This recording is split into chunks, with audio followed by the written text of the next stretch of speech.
Social media పేరుతో కొన్ని కుల సంఘాల పేరుతో కొన్ని మీటింగ్లు ఏర్పాటు చేసుకోవటం,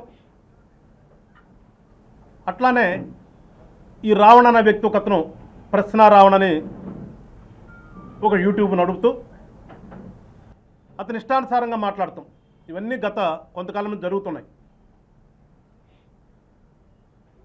కానీ జనసేన పార్టీ సిద్ధాంతాలు వేరు, జనసేన పార్టీ ఆశయాలు వేరు కనుక చాలా వరకు ఓర్పు పట్టాం. ఎందుకంటే మాకు సిద్ధాంతాల్లో మొదటి సిద్ధాంతమే మాది కులాలను కలిపే విధానమని, రెండోది మతాల ప్రస్తావన లేని రాజకీయాలు చేద్దామని చెప్పేసి మేము సిద్ధాంతాలు పెట్టుకున్నాం కనుక చూస్తూ ఉన్నాం. కానీ చేతగా కాదు. వీళ్ళ ఒరవడి రాను రాను రాను ఇష్టానుసారంగా అది ఏ స్థాయికి తీసుకెళ్లారంటే జనసేన పార్టీని, జనసేన పార్టీ అధ్యక్షులు పవన్ కళ్యాణ్ గారిని కొన్ని కులాలకి దూరం చేయాలి. ఆ దూరం చేస్తే పవన్ కళ్యాణ్ గారి క్రేజ్ తగ్గించి ఈ రెండు కులాల మధ్యన కుంపట్లు పెడితే మేము సలిగాసుకోవచ్చు అనే సంధాన ఒక కుట్రపూరితంగా, నేను గతంలో కూడా చెప్పాను, కుట్ర జరుగుతుంది పవన్ కళ్యాణ్ గారి మీద కులాలతో అని. దాంట్లో ఎవరెవరు భాగస్వామిలో ఒకడొకడు వస్తున్నాడు బయటికి. చూసాం నిన్న ప్రకాష్ రాజు గారు ఏదో బాధపడిపోతున్నాడు పాపం. ఇక్కడ మంచి బాలుడు తీసుకెళ్లేదో ఇబ్బంది పెట్టేస్తున్నారని మంచి బాలుడికి ఇతను ఒత్తాసు పలుకుతూ. అట్లానే ఇవాళ ఇంకొక వీడియో కూడా వచ్చింది. ఈ జడా శ్రావణ్ కుమార్ గారు ఇంటర్నల్గా మీటింగ్ పెట్టుకుని దాంట్లో వాళ్ళు అంటున్నారు, అన్నా నిన్ను కూడా అరెస్ట్ చేస్తే మేము బస్సులు కాల్చేస్తాం, రైళ్లు కాల్చేస్తాం, తద్వారా మనం ఎదగొచ్చు, పవన్ కళ్యాణ్ గారి మీద ముద్రపడిపోద్ది. అంటే ఎంతగా ఈ రాష్ట్రంలో దిగజారిపోయారంటే జనసేన పార్టీని చూసినా, అధ్యక్షులు వారు పవన్ కళ్యాణ్ గారిని చూసినా ఇంతగా తడిసిపోతున్నాయి నెక్కర్లు ఒక్కొక్కడికి. దానికి సాక్ష్యాలు ఇప్పుడు జరుగుతున్నటువంటి పరిణామాలు.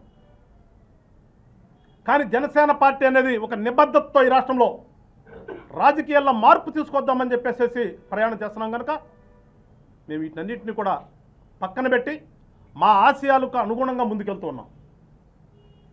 కానీ చేతగానితనంగా వీళ్ళందరూ కూడా ఫీల్ అవుతున్నారు.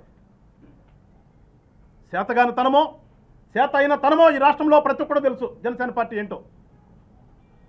కానీ మేము అన్రెస్ట్ లేకుండా రాష్ట్రం బాగుండాలి, రాష్ట్రంలో అందరూ కూడా అన్నదమ్ముల్లా కలిసి ఉండాలని మేము ముందుకెళ్తూ ఉన్నాం. అందుకని ఈ దళిత సోదరులందరూ మరీ ముఖ్యంగా, ఎందుకంటే ఈ రావణ అనే వ్యక్తి కానీ, ఈ జడా శ్రావణ్ కుమార్ అనే వ్యక్తి కానీ, ఈ ప్రకాష్ రాజ్ అనే వ్యక్తి కానీ వీళ్ళందరూ కూడా అనవసరంగా లేనిపోయినవన్నీ కూడా ఈ రాష్ట్రంలో కల్పించి దళితుల్ని పవన్ కళ్యాణ్ గారికి వ్యతిరేకం చేయలేని ఒక కుట్ర నడుపుతుంది. కాబట్టి వీళ్ళందరినీ కూడా కోరుతున్నాం జనసేన పార్టీ నుంచి. అత్యధికంగా ఈ రాష్ట్రంలో అన్ని కులాలను కూడా ప్రేమించే కులం ఏదైనా ఉందంటే జనసేన పార్టీ. మేము ఆ రకంగా కలుపుకుని పోవాలని చూస్తున్నాం, వీళ్ళు విడగొట్టాలని చూస్తున్నారు. మీరందరూ కూడా ఒకసారి చదువుకున్న పిల్లలే, అర్థం చేసుకోండి. ఎవరో ఒక్కళ్ళిద్దరు కోసం మీరు కులమని చెప్పేసేసి తెలుసుకోకుండా కనుక ఆవేశపడితే ఈ రాష్ట్ర పరిస్థితి ఎట్లా అవుతుందో ఒకసారి అర్థం చేసుకుని మీరందరూ కూడా భవిష్యత్తులో జనసేన పార్టీని, జనసేన పార్టీ ఆశయాల్ని ఒకసారి మీరందరూ కూడా గమనించాలని చెప్పేసి ఈ రాష్ట్రంలో ఉన్న అన్ని కులాల వాళ్ళని కోరుకుంటూ, ఈరోజు రాష్ట్రంలో జరుగుతున్నటువంటి కులాల మధ్య గొడవలు, మతాల మధ్య గొడవలు సృష్టించి రాజకీయ లబ్ధి పొందాలని చూస్తున్నటువంటి వైసీపీ పార్టీ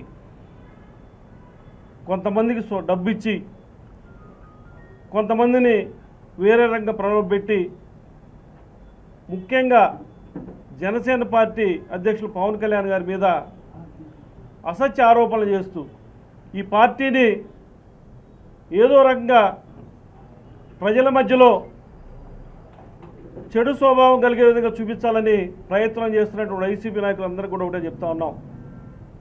జనసేన పార్టీ పుట్టిందే ప్రజల మధ్య, జనసేన పార్టీ పెట్టిందే ప్రజల కోసం. జనసేన పార్టీ సిద్ధాంతాలే ఏ కులాంతో సంబంధం లేదు, మతంతో సంబంధం లేదు, ప్రజల సంక్షేమం ఒక్కటే ధ్యేయంగా జనసేన పార్టీ పుట్టింది, పెట్టింది. పవన్ కళ్యాణ్ గారి ఆలోచనలన్నీ కూడా పేద ప్రజల కోసం, ఏదైతే బడుగు బలహీన వర్గాల్లో ఉన్నటువంటి పేద విద్యార్థులు భవిష్యత్తులో ఎక్కడ ఇబ్బంది పడకుండా వారు సొంతగా ఆర్థిక అభివృద్ధి చెందే విధంగా ఈ రాష్ట్రాన్ని ముందుకు తీసుకెళ్ళాలి. ఆ ముందుకు తీసుకెళ్ళిన దాంట్లో వారు ఆర్థికంగా అభివృద్ధి చెందే విధంగా, అట్లానే మారుమూలలో ఉన్నటువంటి గిరిజన గ్రామాల ప్రజలు కూడా చదువుకోవడానికి రావడానికి సంబంధించినటువంటి రోడ్లు కానించి, వారికి మంచినీరు వసతి కానించి, వారి పిల్లలను కూడా ఉద్యోగస్తులుగా చూడాలని ఆయన కోరిక. ఈ ఆలోచనలన్నీ కూడా పేద ప్రజల కోసం.